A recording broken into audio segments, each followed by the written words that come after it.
We're back here in the final segment of the program, The Platform, today, as we continue to speak about education in the Commonwealth, and the fact that Commonwealth ministers are going to be in the Bahamas from the 22nd to the 26th of June, seeking to hammer out a communique, I suppose, as to what should happen moving forward for education in the entire Commonwealth.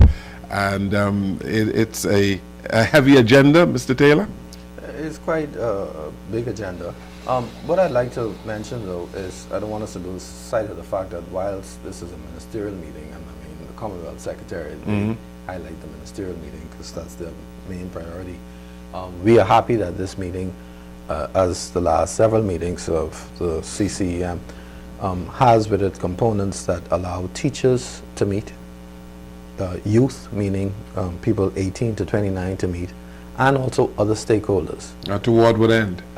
They're meeting, they're also discussing the same theme, but part of what they do, and they do it in a concrete way at the end of the meeting on the Friday, they actually make a presentation to ministers highlighting what some of their concerns are about some of the issues that they have addressed and discussed over the 4 or 5 day period. And so, what we have sought to do in this this round of the CCM is to find increasing ways to have cross-fertilization of ideas between ministers and youth, ministers and teachers, and ministers and other stakeholders, and also among stakeholders themselves. Because often what happens is that, you know, and this is just how life is, people think of an issue from their perspective. Hardly would they think about it from the other person's perspective. And so sometimes when we think a solution is clear and a path is clear, it's only because we're looking at it from one perspective. And so when I know, even though I might not agree with him, when I know what Mr. Enos is thinking, when I know what you're thinking, when we're sitting down now to try and find a solution, we could factor in and put in all the suggestions, all the ideas, and come up with something that could then have more relevance, more impact, be more effective in the long run. So having these other groups involved. You can shut off your phone while you talk, yes? Yes, sir. Having these other groups involved will enable us to strengthen what it is that the ministers present at the end in terms of communication. Yeah. There are many who would argue, Mr. Taylor and Mr. Kasmi, that in education there are some social justice issues. And there are a lot of people who are miseducated in the Commonwealth because of access to certain things, and the extent to which justice, people have justice, social justice within the Commonwealth to even access education. There are, well, access related challenges are there across the Commonwealth in many countries. It is also to do with performance as well in certain places, like for the Caribbean we were talking about Boys and Her Achievement, where we have contributed, and for certain African countries we are working on initiatives to increase girls enrollment in schools. So I think those challenges are there because of the very nature and the diversity of the Commonwealth. We have different regions, we have 5 regions, we have different levels of developments within each country that they have achieved. And access will be, when you are talking about equitable development, that is not possible without creating access. So access will be one of the focuses in the meeting. Right, so the challenges in the Bahamas in education would be different from the challenges, say, in Singapore. Yes? Yeah, for instance, in the Bahamas, we're looking at access to pre-primary education is one of the things that we really want to push over the next several years. Pre-primary. Preschool. Preschool education.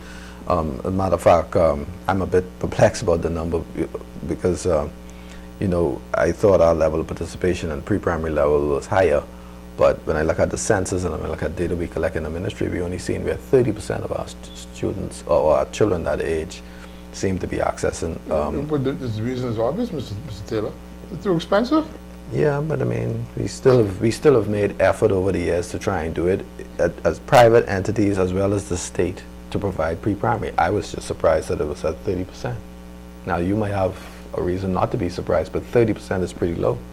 Pretty low. Yeah, it is, yeah. And he says low because People can't cannot afford. Yeah, but fine, but it's still pretty low for the Bahamas. I would have thought it would have been higher. I lived there all my life, and I thought the proportion was higher.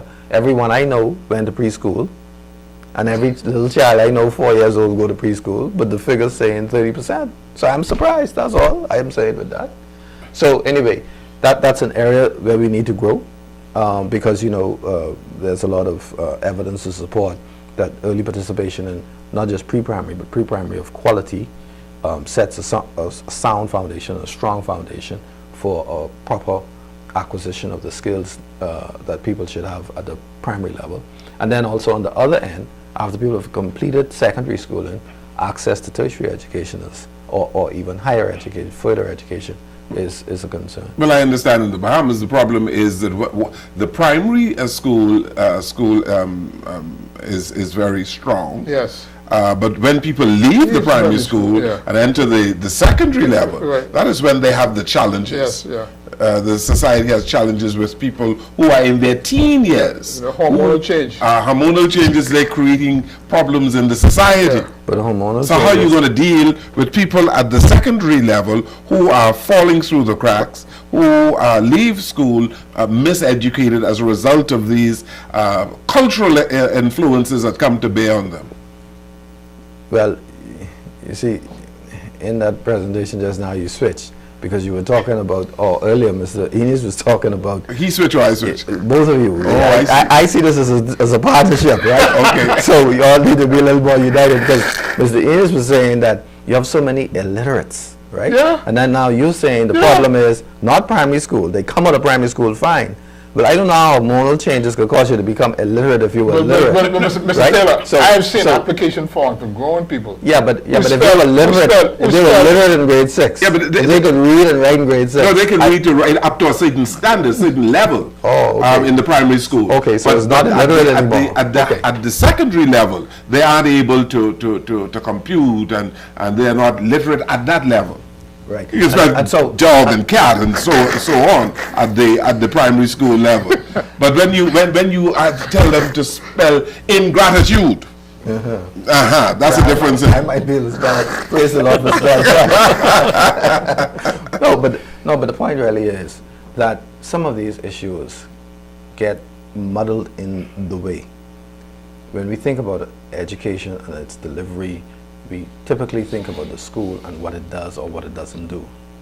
But from some of the things that you're saying, there is this recognition that education is a comprehensive endeavor.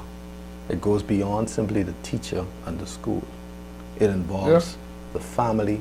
Yeah, It involves, well, first it involves some level of individual ownership. Then it involves the family, Yeah. and it involves the community and the society. Right. Right. And what we have to think about as a country is how we could utilize all the resources, all the opportunities we have to promote a more intelligent, literate, and focused set of people who want to know more, who want to be more, and who strive for more. Yes, but how So we the create ministers this- of education in the Commonwealth are going to get individuals and parents better invested in education? How is this conference going to achieve that? Well, I think when you discuss these issues, especially when you see that we are including teachers who can speak to what happens in their practice, what are some of the challenges that they face as educators, what are some of the things they bring to the table, but what are some of the encumbrances that deter or stop them from being able to have the success that they want in class. You add that into the mix. Yes, but if you have dysfunctional families. When you speak with the stakeholder groups, right, employers and parents and school board persons, they can add some dimensions to this puzzle that can help ministers with coming up with a way. I'm not saying the way, because you know there are many ways and not all ways will work, but a way to start to address some of these issues. Mr. Dr. Taylor, isn't there a fundamental deficiency here in that the role of public education has changed? Let me tell you what I mean. We on this program believe, right, that the Bahamas has failed in the era of globalization, that the Bahamas has failed socially in its social development when you look at what we are experiencing. And part of that failure is due to the fact that we cannot see the role of education as being going to school from 9 to 3. Education must be more than that.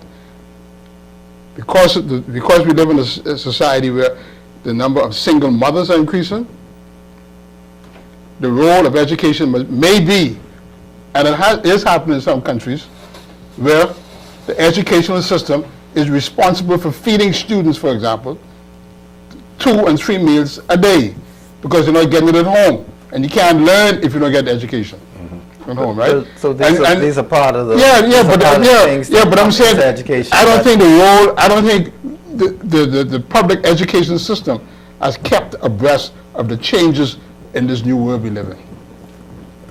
That is something for you to respond to, Mr. Casper. Is public education kept abreast of the way the world is moving? I think it's difficult for me to comment in the light of what exactly my colleague's comment is, but I think it's progressing. It is getting there. You would know that the society is changing at a very fast pace. You did mention about single mothers. Yeah. And then there are countries where they would have opportunities to support by providing adequate funding, because there are research which has shown if you have feeding a child at the primary level, at early childhood level, at the school, then their output in terms of their performance increases. Exactly. And then there are social issues as well, like families may not have adequate funding to provide for meals at home. And in certain countries, in many advanced economies, there are opportunities where a child could get some basic food at a school, so that there is no debate about it, that help in improving the performance of the child at the school. But the society is changing, as well as with the new developments and new horizons. We need more resources. We need more resources. We need more financial resources as well to support education. But you also need to use the resources that we have better. That is what I was coming at. As Mr. Taylor was saying, it's not only the resources, it is the adequate way of spending those resources. And that is why this meeting is important, where like students will be feeding into the policy making process. Normally the policies are for the students, the education policies are for the students, for the young people, but are developed in a way in isolation that young people don't get any opportunity to feed into that. That's why the significance of the students forum that we have with 200 students is important. And that's why the stakeholders, which is not only the private sector, the civil society, but also the parents are part of the stakeholders. So that is why it is the parents, teachers and society and students, we all will have different components, different roles to play. And resources, I fully agree with Mr. Taylor. Sometimes it is not only the resources, it is where to invest your resources. Yes. And this meeting is going to highlight and is going to prioritize and provide the information, what should be the priorities for the Commonwealth in education. How many people do you expect to come to the Bahamas, Mr. Taylor? We expect about 600 people to come to the Bahamas and another 300 or 400 Bahamians to be able to participate in the meeting. Very good. So altogether about 1,000 people participating in the meeting. Very good. Well, we look forward to having more guests on our program to talk about education in the month of June. Well, as they come, if you're interested, we could see how we could arrange that. I appreciate that so very No much. problem. And thank you so very much for being here today, Mr. My Kessler. pleasure. Yeah, Thank you so very much. Thank you, Godfrey Enius. Thank you. You're firing on all cylinders, my brother. Thank you for watching and listening to our program today. Good evening, everyone.